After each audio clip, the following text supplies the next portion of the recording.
Hello friends, आज हम बात करने जा रहे हैं बेसिक सीरीज इन्वर्टर्स के बारे में। तो जैसा कि आप देख सकते हैं इस डायग्राम में, ये मैंने एक ब्लॉक डायग्राम बनाया है बेसिक सीरीज इन्वर्टर का, जिसमें दो SCRs T1 and T2 use किया गया है।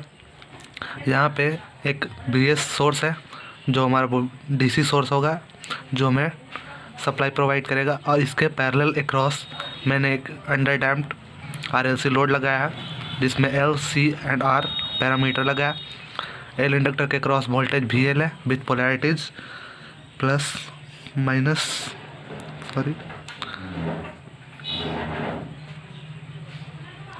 कैपेसिटर के क्रॉस वोल्टेज VC है, जबकि रजिस्टर के क्रॉस वोल्टेज VR है। और जो हमारा दो SCR यूज किया गया है, तो T1 के क्रॉस वोल्टेज VT1 है, जबकि SCR2 के क्रॉस वोल्टेज VT2 है।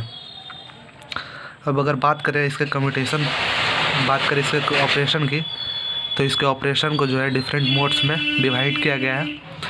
इस बेसिक सीरीज इन्वर्टर को सेल्फ कम्यूटेटेड इन्वर्टर या लोड कम्यूटेटेड इन्वर्टर भी कहा जाता है। लोड कम्यूटेटेड इन्वर्टर इसलिए कहा जाता है क्योंकि जो मेरा अंडर डैम्प्ड RLC सर्किट है, जो एज अ लोड वर्क करता है, इसी के क्रॉस हमें आउटपुट भी मिलेगा, ये कम्यूटेशन प्रोवाइड करता है।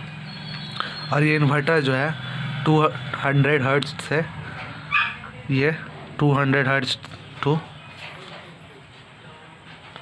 200 किलो हर्ट्ज वर्क करता है। और अगर बात करें इसका ऑपरेशन की, तो यहाँ पे मैंने, क्योंकि हमारा जो सोर्स है वो प्योर DC है, और हम जानते हैं कि SCR के ऑपरेशन में कम्यूटेशन दो तरीके का होता है, एक फोर्स कम्यूटेशन हो गया और एक सेल्फ कम्यूटेशन हो गया, जो नेचुरल कम्यूटेशन होता है। तो नेचुरल कम्यूटेशन AC सर्किट, जब हम AC सप्लाई करते हैं तब नेचुरल कम्यूटेशन यूज होता है, लेकिन क्योंकि यहाँ पर मेरा वोल्टेज, जो सोर्स वोल्टेज है वो DC है, इसलिए यहाँ पे कम्यूटेशन सर्किट नहीं दिखाया गया है।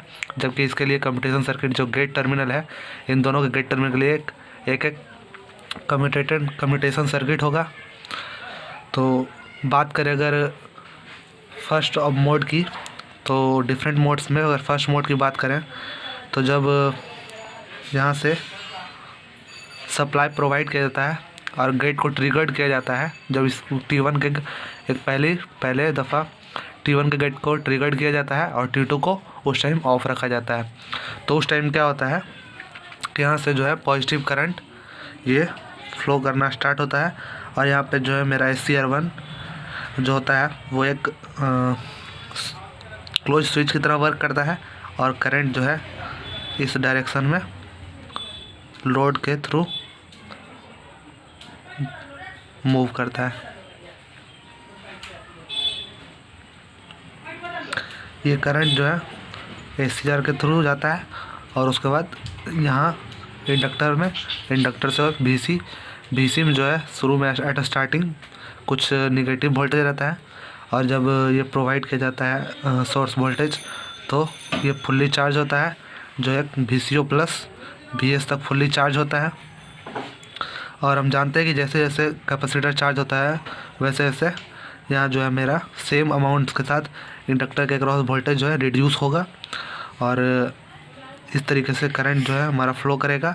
और उस टाइम के क्या होगा, ये मेरा जो कैपेसिटर है वो स्टोर करेगा एनर्जी को।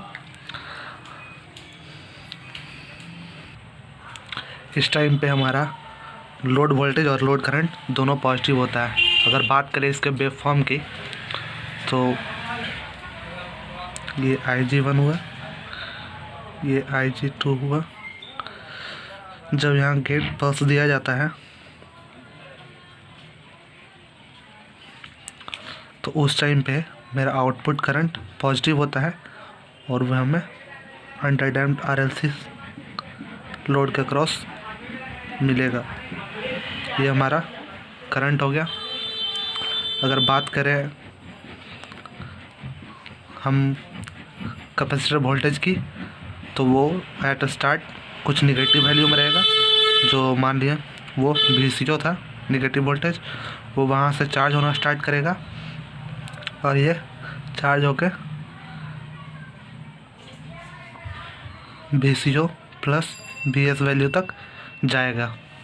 और अगर इंडक्टर वोल्टेज की बात करें, तो वो VS प्लस VCO से स्टार्ट होगा और सेम अमाउंट के साथ जैसे जैसे VC इंक्रीज़ किया वैसे वैसे ये डिक्रीज करेगा और ये निगेटिव VCO तक जाएगा। अगर बात करें सोर्स करंट की, तो क्योंकि सोर्स करंट जो है मेरा इस टाइम पे आउटपुट करंट के बराबर होगा, तो ये कुछ इस तरीके से होगा। ये हमारा मोड फर्स्ट हो गया कि जब गेट पल्स दिया गया है, ये गेट पल्स जो है हमारा T1 के अक्रॉस हुआ, तो उस टाइम पे जो है हमारा एक आउटपुट करंट फ्लो करेगा और हमारा जो कैपेसिटर होगा वोल्टेज वो कुछ एट स्टार्ट निगेटिव VCO से बढ़ेगा, इंक्रीज करेगा और VCO प्लस VS तक जो मेरा सोर्स वोल्टेज है वहाँ तक जाएगा ये फुल्ली चार्ज होके। और VL जो है मेरा इंडक्टर के क्रॉस जो वोल्टेज होगा वो सेम अमाउंट के साथ जितना अमाउंट के साथ इंक्रीज कर रहा है वो डिक्रीज करेगा और ये निगेटिव VCO तक जाएगा। और ये जो मेरा सोर्स करंट है वो बराबर होगा I0 के। ये हो गया मेरा फर्स्ट मोड। अगर बात करें हम सेकेंड मोड के, तो अंडर डैम्प्ड लोड के कारण क्या होगा कि एट ए इंस्टेंट जब T ऑन ख़त्म होगा हमारा S1 का यानी T1 का, जो हमारा SCR1 है उसका T ऑन टाइम यानी टर्न ऑन टाइम जब ख़त्म होगा धीरे धीरे, तो उस टाइम पे क्या होगा कि हमारा लोड जो है यहाँ से आउटपुट करंट होना फ्लो होना बंद हो जाएगा। यानी यहाँ पर मेरा T1 क्या होगा, ऑफ हो जाएगा। यहाँ पे T1 ऑफ हो जाएगा, यानी अब ये जो है क्लोज स्विच की तरह वर्क करेगा। तो उस कंडीशन में हम देखेंगे तो क्या होगा कि यहाँ से सोर्स कोई भी सोर्स वोल्टेज नहीं जाएगा। और क्योंकि उस समय मेरा T2 भी ऑफ है, मैंने ये नहीं कहा कि T2 मैंने ऑन कर दिया है, उस टाइम T2 भी ऑफ है और T1 भी ऑफ है। इसलिए जो इस कैपेसिटर में जो हमारा एनर्जी स्टोर है उसको फ्री होने के लिए कोई भी पाथ नहीं होगा। तो इसके कारण क्या होगा कि मेरा जो इसमें स्टोरेज एनर्जी है वो कांस्टेंट रहेगा, लेकिन यहाँ पे जो हमारा VL जो होगा मेरा वो क्योंकि कोई भी करंट फ्लो नहीं हो रहा है आउटपुट, तो यहाँ पर VL मेरा जो होता है L इंटू DI0/dt होगा। तो यहाँ पर DI0/dt जो है 0 होगा, क्योंकि कोई भी करंट फ्लो नहीं कर रहा है, इसलिए मेरा VL जो है टोटल 0 हो जाएगा। यहाँ मेरा जो है टोटल VL जो है 0 हो जाएगा और मेरा जो वोल्टेज अक्रॉस कैपेसिटर होगा वो कांस्टेंट रहेगा। यानी अगर इस सेकंड मोड का वेव फॉर्म देखें तो क्योंकि मैंने यहाँ पर कोई भी ट्रिगर्ड पल्स ना ही IG1 ना ही IG2 मैंने प्रोवाइड किया है, तो उस समय मेरा I0 जो है 0 हो जाएगा। तो उस टाइम कोई भी करंट फ्लो नहीं करेगा और ये जो है मेरा कैपेसिटर के अक्रॉस वोल्टेज, क्योंकि कोई डिस्चार्जिंग पाथ नहीं है इसलिए कांस्टेंट रहेगा उस कंडीशन में। तो ये कांस्टेंट रहेगा इसी कंडीशन में और मेरा जो वोल्टेज होगा इंडक्टर के अक्रॉस वो 0 हो जाएगा, क्योंकि कोई भी चेंज नहीं हो रहा है आउटपुट करंट में। आउटपुट करंट 0 है तो ये 0 हो जाएगा और मेरा सोर्स वोल्टेज सोर्स करंट उस टाइम भी 0 रहेगा, क्योंकि मेरा आउटपुट करंट 0 है इसलिए सोर्स करंट भी 0 होगा। ये हो गया मोड सेकंड। अगर बात करें मोड थर्ड के, तो उस टाइम पे हम क्या करेंगे कि T1 को ऑफ रखेंगे और हम सेकेंड SCR2 को यानी हम T2 को ट्रिगर पल्स प्रोवाइड करेंगे। तो उस टाइम पे ट्रिगर पल्स जब ये प्रोवाइड करेंगे तो ये कंडक्शन ऑन करेगा, तो उस टाइम जो कैपेसिटर में वोल्टेज जो हमारा बचा हुआ है स्टोर वो क्या हो जाएगा, इसको डिस्चार्जिंग एक पाथ मिल जाएगा। तो वो कुछ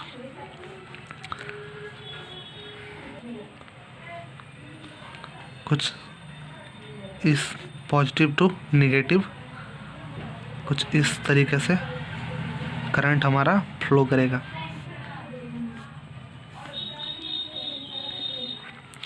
कुछ इस तरीके से हमारा करंट जो है फ्लो करेगा पॉजिटिव टू नेगेटिव, और हमारा जो स्टोर एनर्जी है VC वो धीरे धीरे डिस्चार्ज होगा T2 के अकॉर्डिंग। और उस टाइम पे हमारा वेवफॉर्म देखें तो यहाँ पर थर्ड मोड में मैंने IG2 प्रोवाइड किया T2 को, तो उस टाइम पे अगर यहाँ देखें तो एक करंट फ्लो कर रहा है, ठीक है। तो और ये जो आउटपुट करंट मेरा फ्लो कर रहा है, मेरा फर्स्ट मोड में करंट का डायरेक्शन कुछ इस तरीके से था, जबकि इस कंडीशन में देखें तो डायरेक्शन जो है हमारा चेंज हो गया, यानी निगेटिव हो गया है मेरा डायरेक्शन, इसलिए यहाँ पे निगेटिव करंट फ्लो करेगा। तो मेरा आई नॉट जो है कुछ यूँ होगा, नेगेटिव।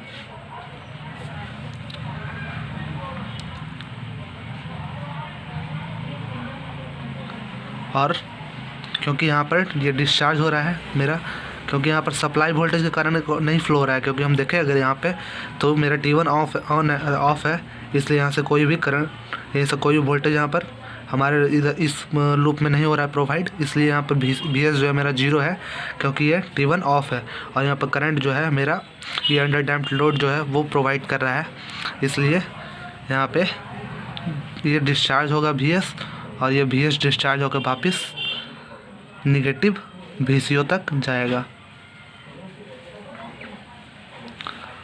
और जब ये VC जो है हमारा डिक्रीज़ हो रहा है तो उस टाइम क्या होगा कि हमारा जो वोल्टेज अक्रॉस इंडक्टर है वो सेम अमाउंट के साथ इंक्रीज़ करेगा।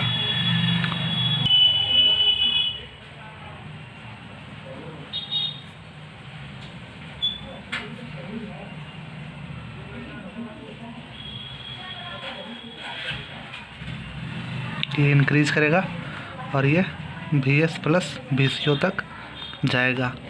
और इस टाइम पे मेरा सोर्स करंट भी क्या रहेगा, 0 रहेगा, क्योंकि यहाँ पे हमारा करंट जो है T2 के कारण फ्लो कर रहा है, इस अंडर डैम्प्ड लोड के कारण फ्लो कर रहा है। यहाँ से T1 मेरा ऑफ है, इसलिए कोई भी करंट यहाँ से नहीं जाएगा, कोई भी सोर्स करंट नहीं जाएगा यहाँ से, इसलिए यहाँ पे इस टाइम VC मेरा ऑफ रहेगा, 0 रहेगा। ये मेरा थर्ड मोड हो गया। अब मोड 4 की बात करें तो मोड 4 में क्या होगा कि मेरा T2 जो है वो भी ऑफ कंडीशन में चला जाएगा। जब T2 ऑफ कंडीशन में चला जाएगा तो उस टाइम क्या होगा कि जो इसके नेगेटिव जो चला गया था हमारा वोल्टेज, यहाँ पे देख सकते हैं वेवफॉर्म में जो VCO नेगेटिव है ये कांस्टेंट रहेगा, क्योंकि अब कोई भी चार्ज अवेलेबल नहीं है ना, मेरा यहाँ से सोर्स दिया है और मेरा T2 भी ऑफ है, इसलिए इसमें जो भी स्टोर रहेगा एनर्जी पहले की तरह नेगेटिव VCO V0 वही रहेगा, तो ये कांस्टेंट रहेगा उस टाइम पे। और उस समय I0 भी 0 रहेगा, जबकि कोई भी ट्रिगर पल्स दोनों में प्रोवाइड नहीं किया गया है। और उस टाइम पे क्या होगा, मेरा जो वोल्टेज अक्रॉस इंडक्टर है वो वापस से 0 आ जाएगा, क्योंकि I0 मेरा 0 है और सोर्स करंट भी उस टाइम 0 रहेगा। इसके बाद से नेक्स्ट मोड में फिर से वापस वही रिपीट होगा। यहाँ पे फिर से वापस से ट्रिगर पल्स हम देंगे IG1 को, जिससे हमारा source current positive current flow करेगा और ये वापस से चार्ज होगा और ये V0 प्लस VCO तक जाएगा, VS प्लस VCO सॉरी। और ये इंडक्टर वापस से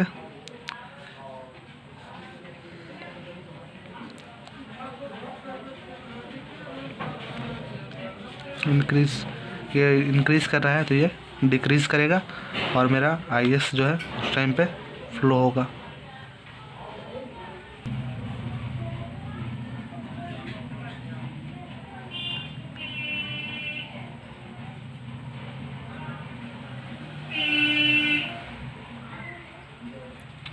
तो ये टोटल मेरा बेसिक सीरीज इन्वर्टर हो गया। इसका मैंने यहाँ ब्लॉक डायग्राम बनाया था और उसके अकॉर्डिंग ये मैंने वेवफॉर्म ड्रॉ किया। उम्मीद है आपको वीडियो पसंद आया होगा।